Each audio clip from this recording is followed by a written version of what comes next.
Architect कुक्स। आज हम बनाने जा रहे हैं एक बहुत ही मजेदार खटाई की रेसिपी। जी हाँ, हम बनाएंगे पिस्ते वाली खटाई और वो भी बनाएंगे उसको आटे यानी कि होल व्हीट फ्लावर से, ना कि मैदे से। अगर आपको मेरा ये वीडियो पसंद आए तो लाइक, सब्सक्राइब और शेयर जरूर करिएगा। आइए झटपट से शुरू करते हैं बनाना पिस्ते वाली खटाई। ये खटाई बनाने के लिए हमें यहाँ चाहिए देसी घी।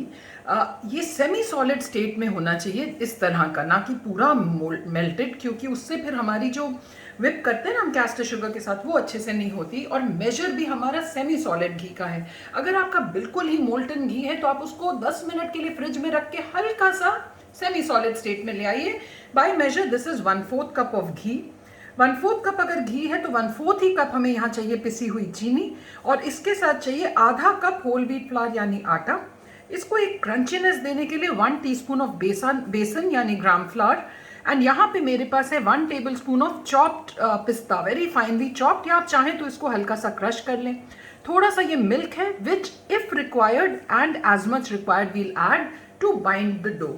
Before starting the process, I have put my oven OTG on bake mode only. Bake mode मतलब जिसमें खाली नीचे की रॉड से हीट आती है at 160 डिग्री सेल्सियस। तो आइए झटपट से शुरू करते हैं बनाना अपनी पिस्ते वाली खटाई। सबसे पहले हमने ये जो कैस्टर शुगर है ये डाल देना है घी में, एंड इसको about 40 seconds to a minute we'll just whisk it with hand so that ये थोड़ा सा हमारा फ्लफी हो जाए। तो ये देखिए जस्ट इन अबाउट 45 सेकेंड्स ये इतना अच्छा सा क्रीमी सा वाइट टेक्सचर फ्लफी सा बन जाता है। जब हम पता है बचपन में खटाई बनाते थे ना, तो हम लोगों को इस तरह से लेके उसको आधा घंटा विस्क करना होता था कि वरना खटाई अच्छी नहीं बनेगी। ऐसा कुछ नहीं है, बस आप 45 मिनट्स करें एंड इस तरह का एक बार टेक्सचर आ जाए, then we will add all of the atta, the besan, and along with that थोड़े से बस हम ये पिस्ते रख लेंगे ऊपर से गार्निशिंग के लिए। बाकी सारे हम इसमें ऐड कर देंगे। Mix it up well with the help of the whisk और द स्पैटुला, आप जो भी यूज कर रहे हो। इसको इस तरह से आप मिक्स भी अच्छे से कर लें इसी से। अब इस स्टेज पे जब आपको लगे कि ये सब कुछ मिक्स हो गया तो बस इसको आप इस तरह से क्लीन कर लो। And now we don't need to use this, अब हम लोग यूज करेंगे अपना हाथ। एंड इसके बाद हमें क्या करना है, we don't really need it to we don't need to make a dough. देखिए मैं हल्का हल्का बस इसको इस तरह से बाइंड कर रही हूँ खाली, सो दैट ये बाइंड हो जाए एक साथ। एंड डो हमें नहीं बनाना है, we don't need to need it, bring it together. And इसमें अब हम क्या करेंगे ना कि हम एक आधी बना के देखते हैं, if it holds fine, otherwise we'll add just a few drops of milk if required. So let me just make one and see. छोटे छोटे साइज की मैं बनाना पसंद करती हूँ, like you know all my cookies which I ever make are all very small sized ones, तो I like to make that size. तो ये अच्छे से होल्ड हो रहा है। I don't think we need to add any milk. इसको हम लोग लेकिन जब बनाएंगे इसको बहुत फ्लैटन नहीं करना है, इसको इस तरह से सेमी सर्कुलर सा हमें बनाना है, थोड़ा सा उभरा हुआ सा, उठा हुआ सा। तो ये अब मैं बनाती हूँ। एंड हालांकि इसमें हम लोगों ने कोई बेकिंग सोडा, बेकिंग पाउडर नहीं डाला, फिर भी they tend to increase in size a little. So जब आप इसको बेकिंग डिश पे रखें तो just remember to keep it a little separate. So we'll shape all the khatais now.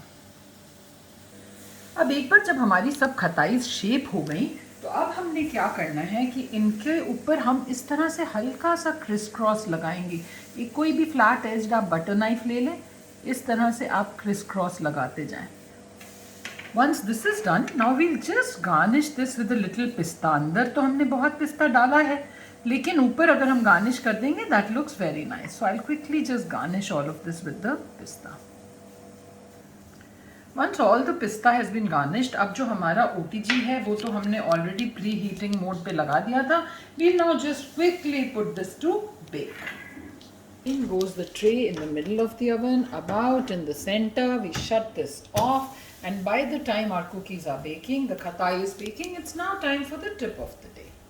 So आज का जो मेरा टिप है वो है हाउस रेनोवेशन को लेकर। तो कई बार क्या होता है कि आप एक घर या अपार्टमेंट में रह रहे हो, कुछ साल हो जाते हैं, यू वांट टू चेंज, या मे बी थोड़ा सा कुछ आपको प्रॉब्लम है किसी पर्टिकुलर फ्लोर फिनिश से, आपको फ्लोरिंग चेंज करनी है। तो कई बार हमने देखा है कि क्या होता है कि जो एग्जिस्टिंग फ्लोरिंग है उसको पहले आप तोड़ते हो, पूरा क्लियर करते हो, and then you put the new flooring. So my tip of the day is कि अगर तो आप कोई स्टोन लगाना चाहते हो तब तो इट इज नेसेसरी, क्योंकि स्टोन की थिकनेस भी ज्यादा होती है एंड स्टोन के लिए हमें नीचे मसाला देना होता है।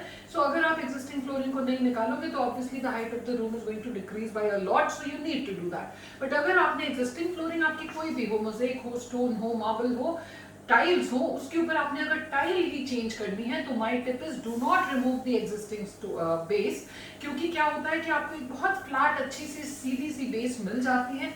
उसके ऊपर आप फिर जब टाइल लगाते हो, आजकल बहुत सारे फिक्सिंग एडहेसिव्स आते हैं, फिर आपको मतलब सीमेंट का मसाला देने की जरूरत नहीं है, आप बस वो एडहेसिव की हेल्प से टाइल लगा सकते हो। तो जो रूम की हाइट है वो बस टाइल की थिकनेस जितनी कम होगी, बेस सीधा मिलेगा, टाइल्स की लेइंग बहुत अच्छी होगी, टाइम कम लगेगा, कॉस्ट बचेगा। So that was the tip of the day. I'll see you in about 10 to 12 minutes. That's all the time these khatais will take to bake. I'll see you then. Till then, bye bye. So friends, it's been about 12 minutes since we put these khatais to bake, and look at this. These look so pretty. We'll just switch this off. इसको इससे ज्यादा bake मत करिएगा, कई बार हमें लगता है ऊपर से और गोल्डन हो जाए, वो गलती मत करिएगा, because the khatai is meant to be very soft to bite. We just need कि नीचे से ये एक लाइट पिंक हो जाए, and then what you do once you take it out, इसको इसी बेकिंग डिश में आपने छोड़ देना है till it cools. So what happens कि because of the heat that is retained in the baking dish and the khatais are on top of that, तो थोड़ी सी ये जो 10 मिनट हम और छोड़ेंगे उसमें भी कुक होती है। लेकिन शुरू में अवन में आपने इससे ज्यादा नहीं कुक करनी, अगर इसकी टॉप सरफेस गोल्डन हो जाए तो फिर ये हार्ड टू बाइट हो जाती है, फिर मजा नहीं आता। तो इनको बस नीचे से लाइट पिंक करें, टेक इट आउट। इस स्टेज पे do not disturb them, do not touch them, they will be very crumbly, very soft to touch. खुशबू बहुत आ रही है but you have to resist yourself. Just let them cool, come to room temperature, start holding their shape, only then have it with a hot cup of tea or coffee, and believe me, घुल जाएंगी ये आपके मुंह में। So these were the very tasty, very easy पिस्ते वाली खटाई। I'll see you next Saturday at 7 PM again with a simple झटपट मजेदार instant recipe. Till then, enjoy.